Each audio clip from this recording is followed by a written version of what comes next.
컴백 무드와 도전이라고 하는 소 제목을 넣었는데요. 베이비 버스터라고 해가지고 산화를 제한하기 시작했었던 게 있잖아요. 그죠? 그전에는 엄청나게 막 출산을 장려하고 그 다음에 뭐 생기는 대로 다 낳는 그런 시대가 있었는가 반면에 지금 이제 그런 분위기죠. 애 좀 놓아라 그래가지고 뭐 이렇게 애 낳으면 뭐 지금 나라에서도 뭐 돈이 나오고 어떤 이제 단체에서는 막 이제 금일봉을 주고 막 그러지 않습니까? 그죠? 근데 우리 장로님도 계시지만 한때는 산안을 제한했을 때가 있습니까? 없습니까? 있었죠. 그죠? 잘 키운 딸 하나, 열아들 안 부럽다. 뭐 이런 어떤 막 캐치프레이즈 하면서 그렇게 막 이야기하면서 산안을 막 제한하는 그런 어떤 부분이 있어요. 그때를 베이비버스터라고 하는 그런 시대가 있는데요. 그 시대가 지금 7080년생 혹은 조금 더 하면 이제 90까지는 안 나와도 7080세 세대. 지금 현재로 오면 40대 50대. 정말로 참 그게 끝자락인 것 같아요. 그죠? 정님. 그죠? 끝자락. 거의 뭘 해도 지금 넘쳐나고 지금 목회자 이런 어떤 부분 세계도 마찬가지이긴 하지만 어디를 해도 뭡니까 경쟁률이 장난이 아닌 어떤 그런 시대. 뭘 해도 경쟁률이 장난이 아닌 시대. 그 시대에 태어났던 사람들이 지금 40대 50대 흔히 30부터 50까지 이르는 그 시대의 사람들이에요. 그 시대의 사람들이 지금 컴백을 하고 있다라고 하는 겁니다. 컴백. 자, 컴백을 하고 있다라고 하는데요. 이제 이 말이 무엇이냐면 교회를 떠났던 사람들이 점점점 돌아오고 있다는 것입니다. 돌아오고 있다. 그 돌아오고 있는 사람들이 거의 30에서 50세대. 제가 왜 이야기를 하냐면요. 이전에 섬기던 교회, 제주 중국교회 같은 교회도 처음에 오시는 어르신들이, 새신자로 오시는 분들이 대부분 어떤 분들이시냐면 어르신들이셨어요. 그러니까, 뭐, 50대, 60대, 때로는 70대까지, 새신자분들이 등록하시는 분들이 거의 그렇게, 10명이면 한 7명, 8명이 좀 그렇게 연세가 있으신 분들이셨어요. 그런데, 어느 순간에 갑자기 그게 죄송합니다. 분위기가 바뀌기 시작했어요. 그러면서 30대, 40대, 50대, 흔히 말하는 X세대라고 하는 그 세대들이 오기 시작하는데요. 그 세대들이 점점점 더 많아져서 많이들 오히려 그 분위기가 바뀌더라는 거예요. 그러면서 대충 짐작을 하시겠지만 그렇게 오는 30대에서 60대의 사람들의 공통적인 특징이 있더라고요. 어떤 특징이 있으냐면 첫 번째는 뭐냐면 말씀을 드리겠습니다. 10명 중에 7명, 70%죠. 70%가 어릴 적에 교회가 분열되는 것을 경험했다. 한 번. 교회가 분열하는 거. 그리고 나머지 30%는 교회가 분열하는 것을 2번, 3번 이상 보았다. 나눠지는 거예요. 쪼개지고 나눠지는 거예요. 그래서 교회에 대한 상처가 많은 그런 세대들이 바로 30에서 50, 많게는 650, 그리고 가깝게는 30, 40 세대들이 많다라는 것입니다.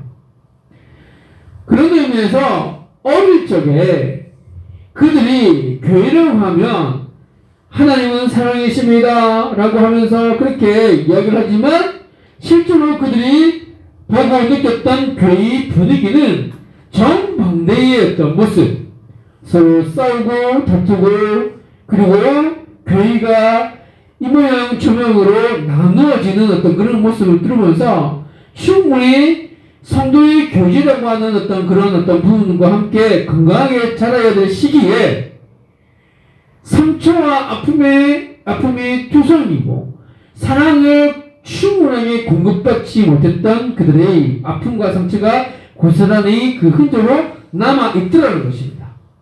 그 결과로 어떤 결과가 있었냐면 지금은 조금 더 그 나이대가 더 낮아진 것 같아요. 정리. 이제는 중고등부부터 그 다음에 더 아래로 초등학교도 한 4학년, 5학년, 6학년 지금 사춘기가 굉장히 지금 빨리 왔잖아요. 오면서 이제는 자기들이 판단되어지고 생각되어지면 교회를 안 나옵니다.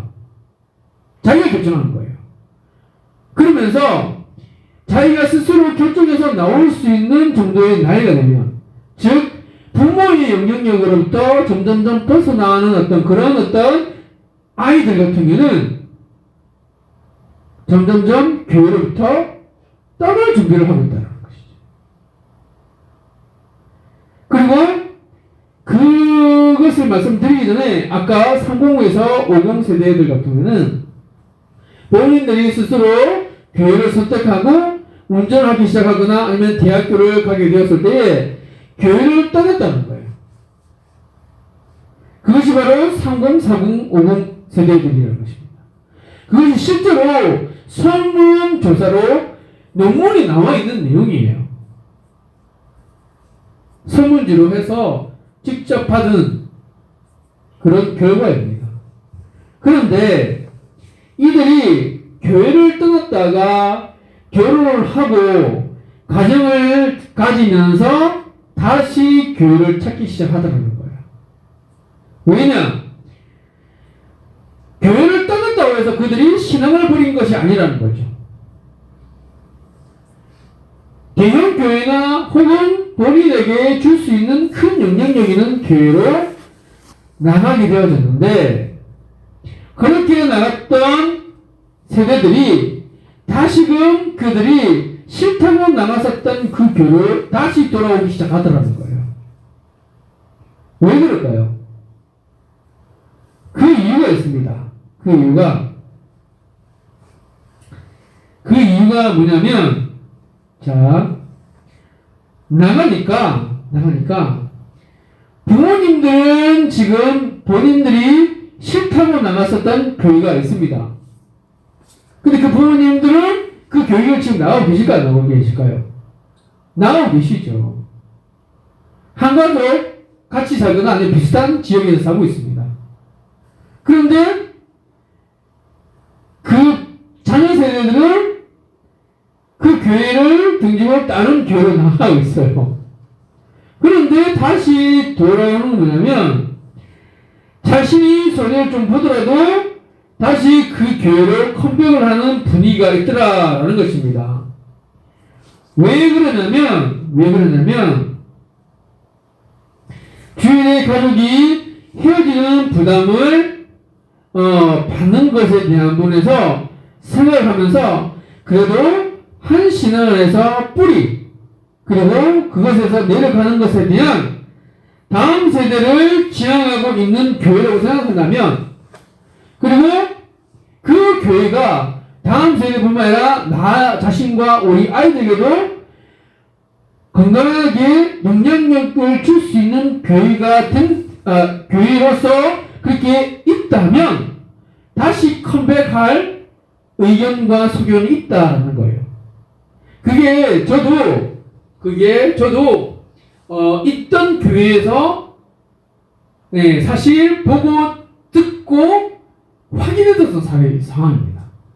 다른 교회 갔다가 다시 돌아오는데 어쨌든 그 교회가 본인들뿐만 아니라 본인들의 어떤 자녀가 그 교회에서 믿음으로 신앙적으로 잘 영향력 있게 자랄 수 있는 그 부분에 대해서 조성이 되어지고 만들어져 있다면 언제든지 뭡니까? 돌아올 의향이 있다라고 하면서 그 의견을 내비쳤고 돌아오는 사실 그러한 부분도 있었습니다. 제가 이런 이야기를 하게 되시면 부담을 가질 수 있는 부분들이 있는데, 제가 이 말씀을 제가 드리는 부분에서 이 포인트는 여기에 그들이 그렇게 해야만 우리가 돌아온다는 어떤 그런 부분을 제가 말씀을 드리는 것이 아니라, 그들이 돌아올 때는 그냥 돌아오지 않는다는 것입니다. 뭐라고 이야기하냐면, 그들이 정말 아까 말씀드렸지 않습니까? 한 번은 경험했고 두 번 이상 경험한 사람들도 있는데, 그렇게 교회로부터, 그리고 자기가 믿고 고백했었던 그 하나님이 자신의 어떤 문제들에 대해서 정말 속 시원하게 답변해주지 못하는 그 하나님에 대해서 그렇게 실망하고 아파하고 여전히 풀리지 않았던 그런 숙제를 가지고 그렇게 했는데, 그럼에도 불구하고 하나님은 내가 아이를 키우고 점점점 더 힘든 어떤 인생의 어떤 그런 고리와 문제 속에서 빠져들면서, 그래서 스스로 어떤 해결할 수 없는 여러 가지 벼랑과 그리고 절망의 끝에 이제는 다시금 이분에서 돌파구를 찾는 부분으로 이전에 어릴 때 들었었던 그 하나님에 대한 흔적이 그나마 있었기에 그들은 다시 돌아오는데, 다시 돌아올 때는 모든 걸 끊어 있는 그대로 믿겠습니다가 아니에요. 여전히 그들에게는 풀리지 않은 숙제, 엄청난 많은 숙제를 가지고 돌아온다는 것입니다.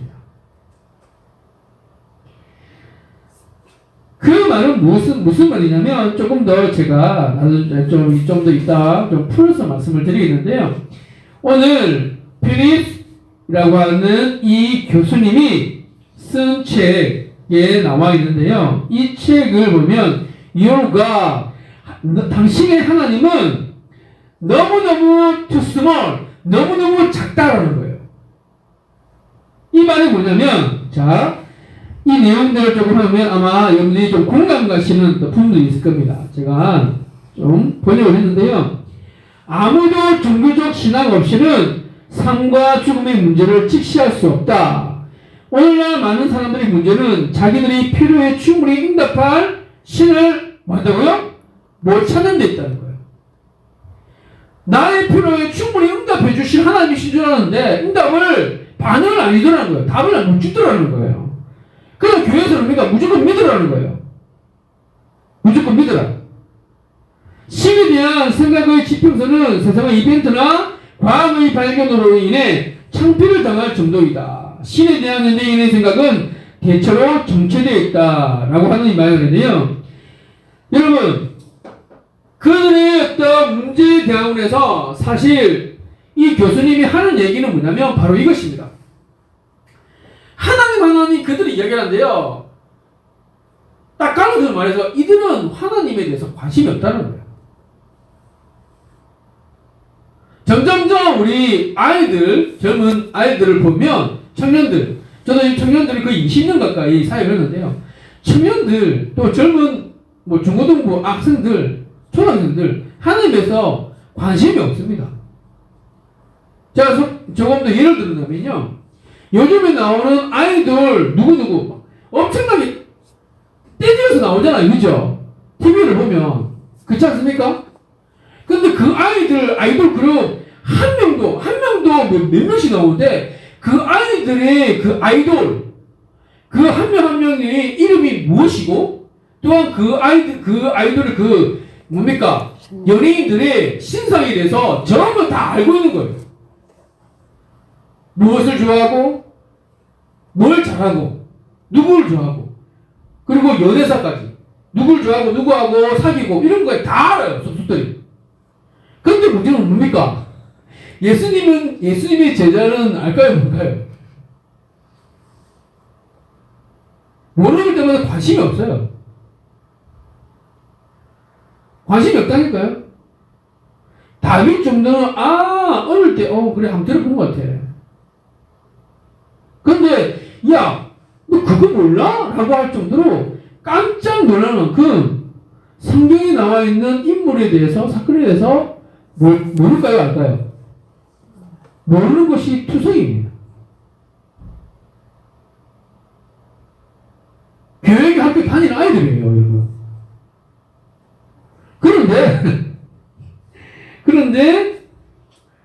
오늘 제가 말씀을 드리고 싶은 건 바로 그것입니다. 성경에 나와 있는 이름은 누가 누구인지 몰라도 그런 이름은 다 알고 있을 거라고 생각했었던 성경의 인물은 모르는 거예요. 관심이 없다는 거예요. 모르는 것보다 관심이 없다는 거예요. 제가 어제도 말씀드렸지만 제일 교만한 사람들이 누구냐면 미션 스쿨을 다녔던 사람들. 이번에 인사팀 다닐 때도 한 분이 자기는 종교가 불교래요. 그런데 예전에 어느 학교인데 그 학교가 목사님 미션 스쿨인 거 아시죠? 예. 저는 물을 막 엄청 들어보는데 그러냐고 그랬더니 그 다음에는 저도 알 만큼 다 압니다 라고 얘기해요. 자기가 불교인이라고 이야기를 하는데요, 예전에 미션 스쿨을 다녔다라고 하는 그 이유로 기독교에 대해서 교회에 대해서 다 알 건 다 안다고 이야기를 해요. 장로님 진짜 그 사람이 다 알까요? 수박 거답이시죠. 그렇죠? 그분이 정말 지금 불교라고 하는데 정말 미션 스쿨에서 체프를 드리는 그 예배를 얼마나 정말로 진심으로 우리가 말하는 영과 진리로 하나님께 예배를 드렸을까요? 그렇죠? 그런데 그가 고백하는 건 뭡니까? 이야기하는 거는 알만한 거는 다 압니다 라는 얘기예요. 왜? 이유는 나도 미션 스쿨을 다녔어. 기독교를 다닌다라고 생각하는 사람들처럼 그렇게 자신들이 이야기하지만 그들이 알고 있는 신앙, 믿음, 그거에 대해서는 너무나 얄팍하게 알고 있다는 거예요. 더 나아가서 하나님에 대해서 관심이 있다 없다? 없다는 거예요. 자, 그래서 이런 부분인데요. 더 심각한 이야기는 실제 삶에 불어 닥치는 바람도 견딜 수 없는 하나님에 대한 유치한 생각들을 가지고 있는 크리스찬들이 의외로 많다. 이 말은 뭐냐면요, 믿음을 정말 좋은 것처럼 막 그렇게 하고 있는데 뭔가 어려운 일과 힘든 일이 생겨나면 바람 불어버리면 나자빠지는 어떤 그런 사람들, 그죠? 그러면서 그렇게 하나님에 대한 유치한 생각들을 가지고 있는 사람들이 의외로 많다라는 거예요. 많다. 그러니까 한마디로 뭐냐면, 그러면 믿음이 뭡니까? 은혜가 뭡니까? 라고 이야기를 할 때 그것을 속 시원하게 잘 설명을 해주는 사람들이 많더라 적더라는 거예요. 우리가 무엇을 믿는지, 그러면 우리는 이것을 믿는다라고 설명을 했는데 그 설명을 그냥 믿어 라고 하는 막무가내식의 그런 믿음. 그러면서 마치 하나님에 대해서 아는 것처럼 이야기를 하고 있는데 실제로 진지하게 고민을 같이 하면서 요즘 사회가 겪고 있는 어떤 질문들, 아니면 좀 교연에 들어오면서 아직도 품고 있는 질문에 대해서 질문하고 물어보면, 넌 그렇게 믿음이 없어서 어떻게 설래? 그냥 믿어 라고 하는 사람.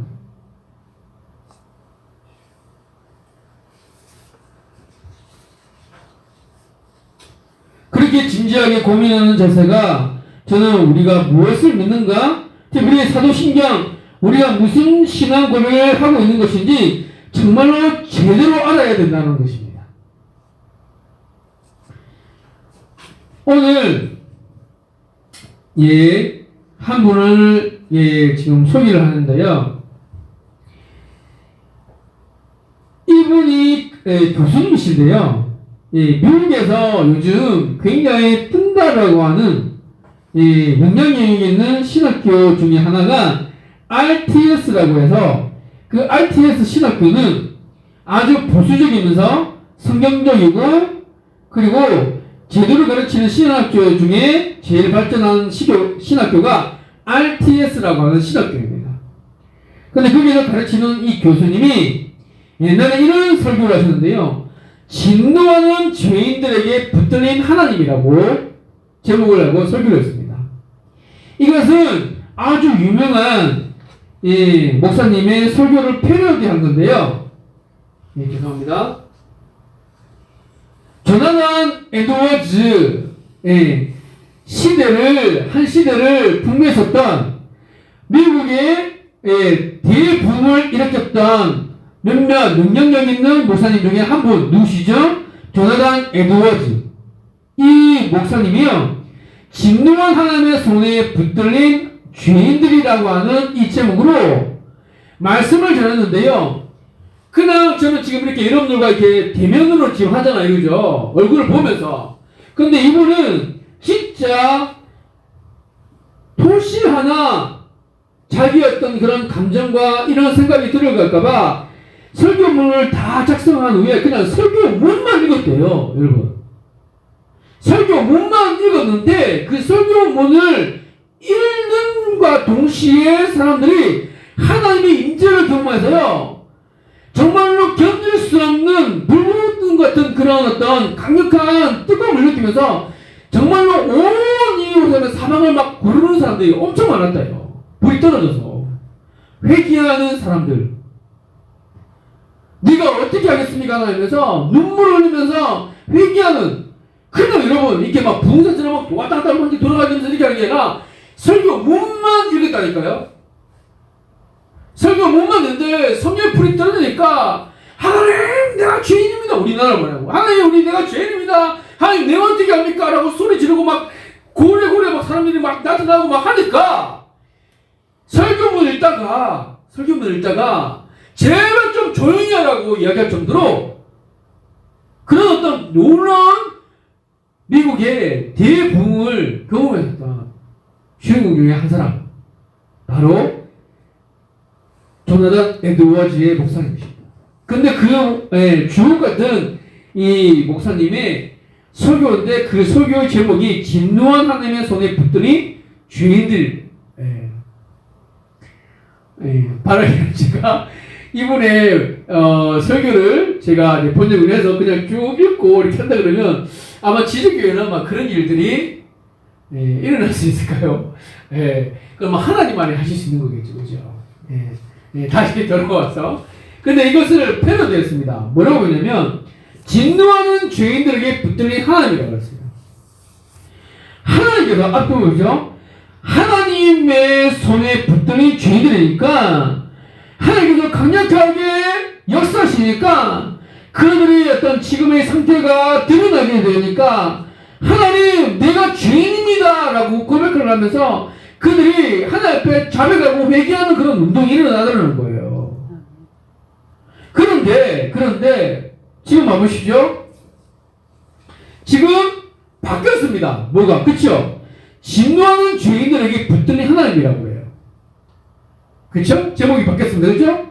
앞에는 뭡니까? 진노한 하나님의 손에 붙들린 죄인들인데 이건 뭡니까? 진노하는 죄인들에게 붙들린 하나님이래요. 이 말이 무슨 말입니까? 제가 좀 설명을 드립니다. 이 목사님이, 교수님이 이러한 부분들을 이야기한 이유는 뭐냐면, 자, 그렇게 진노하신 하나님의 손에 붙들린 사람들이 하나님 말씀의 능력으로 나타나니까 뒤집어졌어요. 하나님 앞에 무너진 거예요. 그쵸? 놀라운 부흥의 역사를 경험했는데 요즘에는 그렇지 않더라는 거예요. 무슨 말이냐? 사람이 하나님을 붙들고 있더라는 거예요. 좀 더 노골적으로 말하면 사람이 하나님의 멱살을 잡고 있다는 거예요. 하나님을 자기 마음대로 막 흔들어 제끼는 거예요. 멱살 잡고. 그러면서 하나님 앞에서 사람들이 화를 내고 야단이라는 것입니다. 하나님 어떻게 그럴 수 있습니까? 라는 거예요. 예를 들어서 자살 폭탄 사건 그런 일들이 일어나잖아요. 그죠? 심심찮게. 그죠? 그러면서 어디는 요즘은 좀 뜸한 거지만 한때는 뭡니까? IS 무슬림 극단 그죠?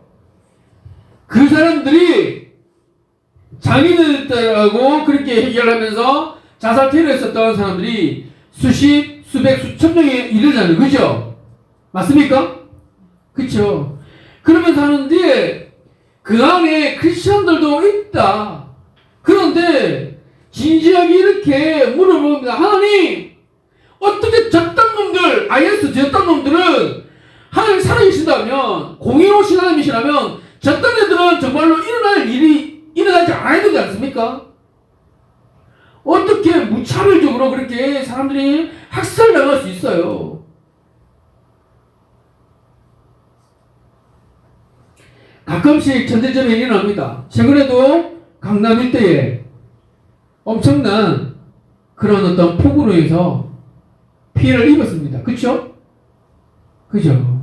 천지지변으로 해서. 그리고 지진. 그리고 심지어 뭡니까? 예, 작년이었나요? 예, 작년으로 제가 기억하는데 저희 울산 그쪽 저쪽 그쪽에 불이 한 3불이 나가지고 초토화 된 거 알고 계시죠? 네. 그런데 그게 뭡니까? 초토화 됐던 것 중에 하나가 뭡니까? 교회가 불타가지고 완전히 그냥 잿더미 됐다는 거 혹시 아십니까? 그 교회의 동기 혹은 저희 20배 목사님들도 계세요. 한순간에 뭡니까? 교회가 다 사라져 버렸습니다. 그렇다면 이렇게 이야기할 수 있잖아요. 하나님 살아계시다면 어떻게 주님의 몸된 교회라고 하는 그 교회를 불 때문에 다 태워버릴 수 있습니까? 하나님 살아계시다면 그걸 막아주셨어야 돼요. 라고 하는 질문을 할 수 있을까요? 없을까요? 물어보니까 진짜 할 수 있을까요? 없을까요?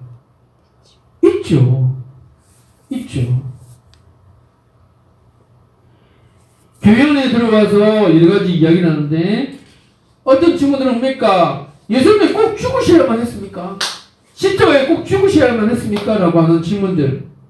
더 나아가서 아니 꼭 예수님만 믿어야만 그렇게 천국 갈 수 있습니까? 지난번에 2번의 시간을 가지면서 꼭 예수님이 아니라 부처를 잘 믿어도 알라를 잘 믿어도 그렇게 그들이 말하는 좋은 곳으로 가면 되는 거 아닙니까? 라고 하는 어떤 그런 질문들. 또 개인적으로 뭡니까? 뱃속에 있는 아이가 천국 갔을까요? 지옥 갔을까요? 이런 질문들. 그것이 남의 이야기인 것처럼 그렇게 되지면 뭐 그렇게 크게 안 와닿을 수도 있겠지만 만약에 여러분들이 실제로 내 뱃속에 아니면 내 아내의 뱃속에 아이가 뱃속에 있다가 죽었어요. 그럼 이 아이는 천국 갔을까요? 지옥 갔을까요? 하는 어떤 그 질문이 정말로 심각한 문제일까요? 아니면 그냥 그저 그런 문제일까요? 그렇죠? 신앙생활 잘하다가 자살한 사람 지옥 가는가요? 아니면 천국 가는가요?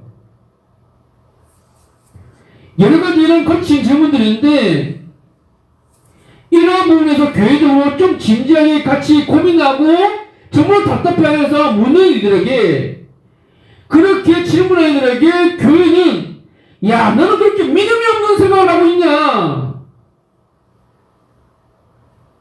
라고 하면서 자꾸 툭툭 때리면서 그런 질문에 이런 도전이 아까 말씀드린 대로 오히려 하나님을 향해서 화를 내고 있는 것입니다. 하나님 어떻게 그럴 수 있습니까? 하나님 나는 당신에게 실망하겠습니다.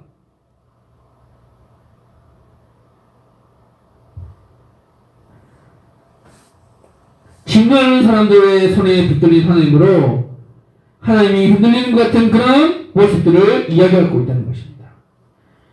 그래서 오늘 이 첫 시간에는 우리의 믿음을 표현한 것이 무엇인지 확실히 우리 함께 같이 보자는 것입니다. 요즘 지금 자녀들 지금 우리 아이들이 지금 초등학교 2학년이라서 그런데 아마 이제 진화론이라고 하는 것을 아마 배울 것 같아요. 그죠? 그러면서 애들이 점점점 혼돈해하는 아이들을 지금 심상케 보게 되어집니다. 학교에서 분명히 교회에서는 창조되었다라고 그렇게 배웠는데, 그렇게 믿었는데, 학교에 가보니까 진화를 배우니까 그것이 사실이고 과학이다라고 이야기를 하니까 무엇을 믿어야 되는지, 어떤 것을 내가 받아들여야 되는지 혼돈하는 초님들을 심심치 않게 보았습니다. 아빠, 나 이거 고민해도 돼?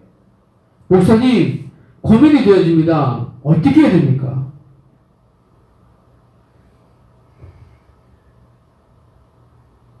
학교에서는 우리가 완전히 진화되어서 원숭이에서 사람이 되었다라고 해야 하는데, 그게 맞아요?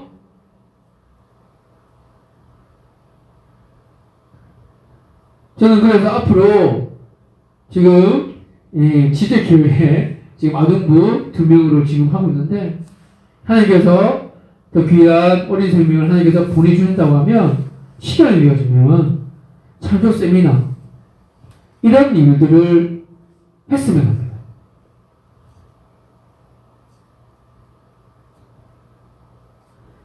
창조론과 진화론, 과학적으로 여러 가지 이야기를 하는 그러한 화석의 자료들을 나름대로 자기 이론을 뒷받침하려고 그렇게 되어지지만, 저는요, 그런 어떤 창조적인 어떤 창조 과학을 이야기하기 이전에 저는 정말로 장로님 자존심 상합니다. 뭐가 자존심 상하냐면요, 철학적으로도 생각을 해보면 소위 빅뱅 이론이라고 해서 뭔가 펑 하고 빅뱅 이론이 일어나가지고 그렇게 우리가 되었다고 하는데, 그것이 생명의 근원이라고 이야기한다면, 그런 생명의 근원을 가지고 원자와 분자가 부딪혀서 생명의 근원이 생겼다, 우연이 생겼다 라고 이야기하면서 그것을 기원 삼아 소위 과학적이라고 이야기하는 진화론에 무슨 도덕이다, 무슨 뭡니까, 인생의 목적이다, 우리가 무엇을 위해서 선하고 무엇이 악하다라고 이야기할 수 있는 그런 어떤 인생이 될 수 있다고 생각되십니까, 여러분? 저는 자존심 상해요. 우연히 그렇게 빅뱅으로 이렇게 빵 하고 해가지고 생겨나서 그렇게 되어졌다고 얘기하는데, 그렇게 되어진 생명의 기원이 됐던 존재가 무엇이 악이고 무엇이 선을 판단할 수 있는 그런 존재이고, 도덕적이고 윤리적인 것, 법 이런 것에 대해서 어떻게 서포트해 줄 수 있다고 생각되십니까, 여러분? 이건 말이 안 되는 거예요. 그렇지 않습니까, 도사님? 그렇죠? 우연히 태어났다, 우연히 생겨났다고 하는 존재한테 네 인생의 의미가 바로 이것이다, 어떻게 말할 수 있습니까? 우연이라고 이야기를 하는데. 그렇잖아요?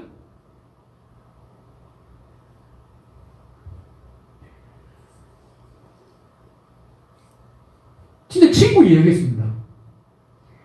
나는 아버지가 그러는데 안 날라 그랬다. 근데 술 먹고 점점점 그 친구에게 인생의 의미를 이야기하면 뭐라고 이야기하겠습니까?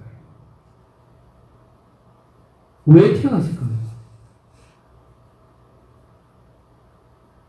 그렇죠? 우리는 신앙으로서 우리가 창조라고 하는 부분에서 우리가 받아들이고 한다면 새로운 의미와 새로운 진짜 그렇게 진리신 그 하나님 안에서 다시 재해석이 되어지고 거듭나는 거지만, 하나님을 만나지 못했던 그 인생이, 그 친구가 아버지의 그 이야기 한마디에 뭡니까? 무너지는 걸 봤어요. 그 인생이 무슨 의미가 있겠습니까? 실수로 태어났다고 해요.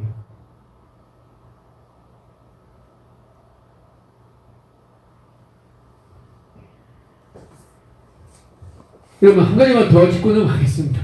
하고 제가 화요일에도 제가 오전 예배에도 그렇게 얘기했는데, 오늘 이 시간 하고 난 다음에 그럼 하나님 어떤 분이신지를 다음 주와 다다음 주에 나눠서 그렇게 이어가겠다고 했습니다.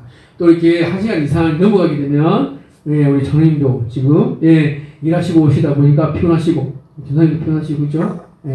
그래서 정확하게 8시에 끝나겠습니다. 그러니까 자, 전도를 하다 보면 예수 말고는 천국에 갈 수 없는 자라고 하는 질문하는 사람들이 적지 않게 있습니다. 그렇죠? 그런데요, 그 사람들에게 다시 한번 물어보면 그렇다면 천국이 있다고 생각하십니까? 없다고 생각하십니까? 라고 물어보면 적지 않은 사람들이 이야기합니다. 천국이 없다라고 얘기를 합니다. 그러면 그런 분들에게 다시 한번 물어보죠. 천국이 없다라고 이야기를 생각하신다면 그러면 천국도 없고 지옥도 없다고 생각하시겠네요? 그렇다면 우리가 그냥 인생 이렇게 살다가 그냥 끝난다고 생각되십니까? 그러면 인생이 그런 인생이라고 생각하신다면 왜 내가 선하게 살아야 되고 내가 내 인생을 가치 있게 살아야 된다고 생각하십니까? 흔히들 우리가 이런 말을 하죠. 호랑이는 죽어서 가죽을 남기고 사람은 죽어서 이름을 남긴다고 이야기하는데 그럴 필요가 있습니까? 없습니까? 없잖아요. 다 끝인데. 안 그래요? 그러니까 뭡니까? 어떤 노래, 옛날에 노래처럼 노세 젊어서 노세. 그죠? 내 나이가 어때서 그죠? 이렇게 부르면서 그냥 인생 즐기다가 그냥 끝나면 그냥 끝나는 거잖아요. 그쵸? 나만 즐기면 돼. 그쵸? 다른 사람이 어떠냐면 나만 즐기면 돼요. 그쵸? 네가 착각하게 살아 이유도 멀고 네가 다른 사람을 위해서 희생할 이유도 없고 그쵸? 나만 좋으면 되잖아요. 그쵸? 그러면 그렇게 그 인생이 의미가 있다고 생각하십니까? 그것에는 동의를 안 하게 되잖아요. 그쵸? 그래, 그러면 천국이 있다고 칩시다.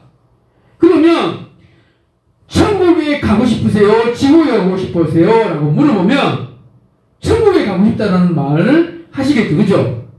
그러면 천국에 가고 싶다라고 하실 때 그러면 어떻게 해야 천국에 갈 수 있다고 생각하십니까? 라고 물어보면 뭐라고 대답할 것 같습니까? 장모님? 네? 예수님? 예, 맞습니다. 그게 정답입니다. 정답인데 그 믿는 사람이 믿지 않는 사람이 그러면 천국이라면 좋은 곳이라고 생각하는 거고 불교 사람들에게는 뭐 극락일 수도 있고 그죠? 그렇게 하는데 어떻게 해야 그렇게 좋은 데로 갈 수 있다고 생각됩니까? 라고 물어보면 뭐라고 이야기할 것 같습니까? 집사님 뭐라고 이야기하실 것 같아요?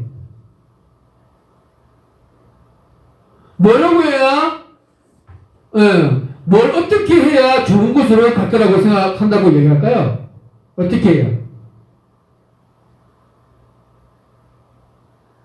조사님 어떻게 해요? 믿지 않는 사람들은 선하고 착하게 살아야 된다. 착하게 살아야 된다고 얘기를 많이 하겠죠. 그죠? 착하게 살아야 됩니다. 그래요. 그 말에 내용에서 많은 사람들이 아마 저 사람은 법 없이도 살 수 있는 사람일 거야 라고 이야기하는 사람이 간혹 그렇게 이야기를 합니다. 그쵸? 자, 그러면 제가 한번 다시 한번 모르겠습니다. 그러면 법이 살다 너무 좋죠. 근데 법 없이 사는 게 어떤 건가요? 착하게 사는 게 착하다는 기준이 뭔가요? 도대체 보통 사람들은 그러니까 다른 사람한테 피해 안 주고 그죠? 피해 안 주고 흔히 말해서 뭡니까? 우리가 말하는 성경에 나오는 죄라고 하는 그 부분에서의 마음에 대한 부분을 떠나서 범죄 그쵸? 살인 소위 말해서 뭡니까? 물리적으로 다른 사람에게 피해를 주지 않는 그죠? 확실하게 피해를 주지 않는 그런 부분들을 하는 사람들을 착하다고 이야기합니다. 그죠? 그쵸? 또 반대로 뭡니까? 다른 사람에게 뭔가 좀 도움을 주는 사람 그렇죠? 그 착한 사람이라고 얘기합니다. 그런데 좋아요. 어떤 것이 착하다라고 이야기를 하는데 그러면 그거를 마지막입니다. 착한 것을 알았다고 칩시다. 그러면 그거를 누가 판단할 수 있습니까? 그렇게 판단할 수 있는 사람이 있어요, 없어요? 없어. 없습니다. 왜냐하면 우리 안에는 예수님의 말씀대로 살인하지 말라 해서 진짜 살인하지 않지만 우리는 수도 없이 우리가 미운 사람을 수십 번 수백 번 마음으로 말로 죽일 때가 있습니까 없습니까? 있죠. 있죠. 그죠? 갈기갈기 찍고 죽이는 거. 그래서 뭡니까? 모든 사람이 죄를 범하였음에 하나님의 영광에 이르지 못하였더라라고 로마서 3장에 나옵니다. 그쵸? 의인은 하나도 없으니 다 죄인이라고 로마서에 그렇게 나와 있습니다. 그쵸? 그러니까 우리 인간으로서입니까? 누가 착하다, 착하지 않다 이야기할 판단할 수 있는 존재는 있다 없다? 없다라는 거예요. 결론. 그렇죠? 자, 그래서 제가 무슨 말이냐면 좀 뭔가 좀 지식이 있다, 뭔가 이렇게 좀 엘리트하다라고 이야기하는 사람들이 그들이 이야기하는 좀 소위 뭡니까? 내가 하나님에 대해서만 안다, 뭐 교회에 대해서만 안 된다, 그렇게 이야기하는 사람들이 좀 더 진지하게 이야기를 하다 보면 너무너무 얄팍하게 알고 있다는 거예요. 너무너무 얄팍하게 알고 있다는 거예요. 안 믿는 사람들이 인생을 사는 목적이 뭐냐라고 이야기를 하면, 우리는 뭡니까? 이야기를 하죠. 당연히 우리의 인생의 목적이 뭡니까? 웨스트민스터의 고백처럼 우리는 하나님의 영광을 위하여 사는 것입니다. 믿으시면 아멘. 아멘. 그렇죠? 좀 더 좀 이렇게 뭡니까? 추상적인 것처럼 느껴지지만 우리가 사는 목적은 뭐예요? 하나님의 영광을 사는 것입니다. 내 목적이, 내가 살아가는 목적이 뭡니까? 혼자 잘 먹고 잘 살기 위해서 살아가는 거 아니잖아요. 그렇죠? 장로님 오늘 진우전기 잘 먹고 잘 살기 위해서 그냥 장로님만 잘 먹고 잘 살기 위해서 하시는 거 아니잖아요. 그렇죠? 하나님의 나라를 위해서, 영광을 위해서 하시는 줄로 믿습니다. 네. 아멘? 네. 맞잖아요. 전사님도 지금 살아가시는 거. 그쵸? 장로님뿐만 아니라 모든 것이 다 하나님의 영광을 위해서 하는 거 아니잖아요. 그죠? 그래서 그러니까 내가 어떤 때는 손해보고 어떤 때는 뭔가 네가 유익이 없을지라도 하나님의 나라를 위해서, 하나님의 나라의 가치를 위해서 때로는 교회에 뭡니까?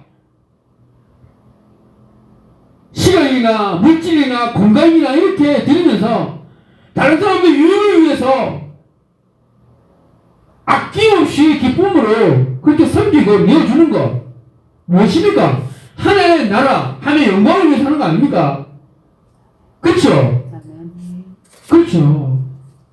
그게 진짜 보람이고 그게 진짜 기쁨이잖아요. 많은 사람들은 왜 삽니까? 왜 돈을 많이 벌을까요? 돈이 많아서 편해지려고. 그렇죠? 왜 편하게 살려고 하는 것입니까? 편하게 사는 것이 행복이라고 생각하기 때문에. 그렇죠? 편하게 사는 것이 행복이라고 생각하기 때문에 그 기준 때문에 내가 편해지려면 돈이 많아야 되고 돈이 많이 버는 것이 내 인생의 목적이다 생각하는 사람들이 적지 않습니다. 그렇죠? 그렇죠? 예, 이 말씀만 하고 제가 마치겠습니다. 행복이라는 거 정말로 중요합니다. 여러분. 미국의 헌법에도 그렇고요. 대한민국 헌법에도 모든 사람은 행복을 추구할 권리가 있습니까? 없습니까? 있어요. 헌법에도, 교회 헌법이 아니라 진짜 우리가 아는 사회법에도 뭡니까? 모든 사람은 행복을 추구할 권리가 있다고 그랬어요. 그렇죠? 그러니까 행복인데 우리가 예배 시간에도 어떤 사람이 행복하다고 그랬습니까? 예수님을 만나면 행복해지고 그리고 예수님과 동행하면 그 행복이 더 깊어진다고 그랬어요. 그렇죠? 여러분 진짜 검색해보면 교회, 행복한 교회, 행복한 교회가 실제로 검색해보면 굉장히 많습니다. 교회 이름이. 쫙 나와요. 얼마나 우리가 행복한 것을 그렇게 원하는지 알 수가 있다는 것이죠. 그러나 성경에 나오는 행복은 딱 한 가지입니다. 한 가지. 뭘까요? 오늘 예수님께서 우리에게 말씀하시는 바로 팔복. 마음이 가난한 자가 복이 있다라고, 행복한 사람이라는 거예요. 애통한 사람이 복이 있다, 행복한 사람이라는 거예요. 온유한 사람이 행복한 사람이라고 이야기를 하고 있어요. 아멘.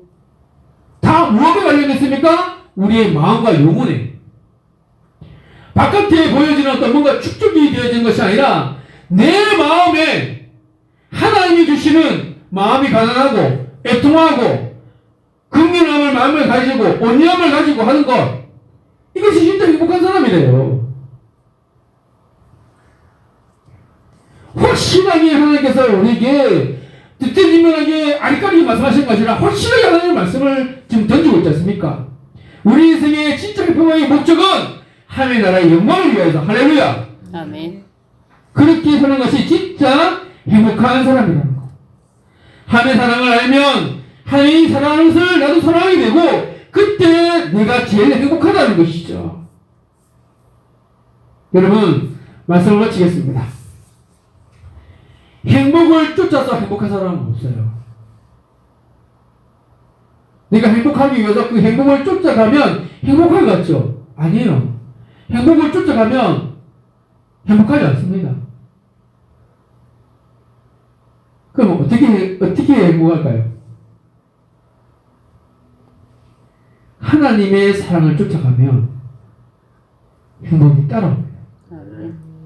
아멘? 아멘. 하나님이 사랑하시는 일을 하면 행복이 쫓아옵니다.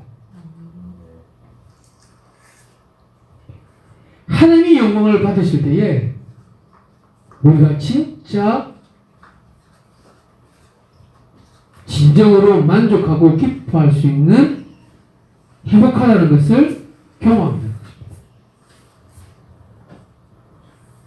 그런 의미에서 우리는 본질상 추구하는 것이 하나님을 믿지 않는 사람들과 본질상 다르다는 거예요.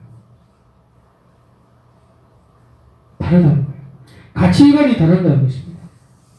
철학적으로 고상하게 고등 종교와 공유하는 그런 것이 아니라 정말로 신앙생활에 근본적으로 기본적으로 다르다는 것입니다. 그냥 두리뭉실하게 추상적으로 이야기하는 것이 아니라 전능하사 천지를 만드신 하나님 아버지를 내가 믿는다는 거. 아멘. 그 믿는다는 건 그냥 경험한다는 건 내가 그냥 알고 있는 지식을 뛰어넘어서 내가 고백하는 거. 진흥전기에 하나님 사업장의 주인은 하나님이십니다. 아멘. 이 교회의 주인은 하나님이십니다. 아멘. 아멘. 아멘. 우리 가정의 주인은 바로 하나님이십니다 라고 하는 진짜 우리의 고백이 되어진다 그러면 우리의 인생은 달라집니다. 아멘. 아멘. 우리 아이들의 주인은 바로 하나님이십니다 라고 하는 그 고백이 진짜 우리의 삶 속에 선포되어진다면 여러분, 우리 대화가 달라져요. 아멘. 세상 사람들은 어떻게 하면 좋은 학군으로 좋은 여러 가지 아이들이 그렇게 갈 수 있는지 염려하고 걱정하겠지만 하나님이 우리 자녀들이 주인이라면 어떻게 하면 우리 아이들이 신앙적으로 잘 자라고 성장할 수 있을지. 오늘 사실 나이적으로 보면 장로님과 제가 저희 지주교에서 제일 막내다, 그죠? 그죠? 그런데 저는 이제 젊은 사람들이 앞으로 많이 들어오게 되면 꼭 확인하고 싶은 것이 있습니다. 만약에 아이들이 중고등학생들이 자라고 다니면 대학을 가게 되시면 꼭 반드시 지도교회에 갈 때 지도교회 여기 예배를 안 들으셔도 그 아이가 가게 되어지는 대학교에 꼭 가셔서 같이 예배도 드리고 거기 담임 목사님도 만나고 담당 목사님도 만나서 그래서 확인하고 기도받고 돌아오시라고 꼭 이야기할 거예요. 그게 바로 하나님께 맡겨드리고 이 아이를 정말로 신앙적으로 믿음적으로 안내하는 것, 그것이 우리 인생의 가장 기본적이고 바탕이 무엇이 되어야 되는 것인 것을 우리가 알려주는 팁이라고 저는 생각합니다. 아멘. 오늘 진지하게 오늘 여러 가지 사도신경에 대해서 우리를 고백하는 것을 우리 삶 속에 부활시켜야 된다라고 생각하는데, 그것을 다시 한번 그 강조점을 다시 한번 여러 번 드리겠지만, 오늘 왜 사도신경 우리가 무엇을 믿는가? 여러분 이거 다 빼고 그냥 여러분 여기 안에 있는 전능하다 전지를 만드신 하나님은 이런 어떤 교리적인 어떤 그런 의미가 있습니다라고 그냥 툭하고 그냥 끝낼 수도 있어요. 그렇죠?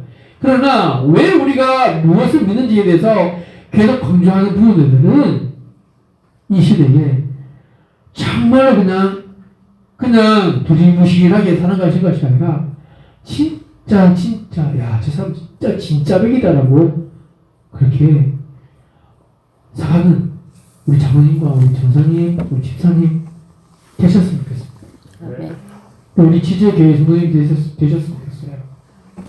그래서 정말로 우리가 이번 주 지난주에 우리가 한 것처럼 주님 다시 오실 날을 우리가 알 수 없으니 항상 기도하고 깨어 있어서 기쁨으로 주의 보좌 앞에 나가서도록 그때까지 참고 기다릴 수 있는 사람, 하나님의 나팔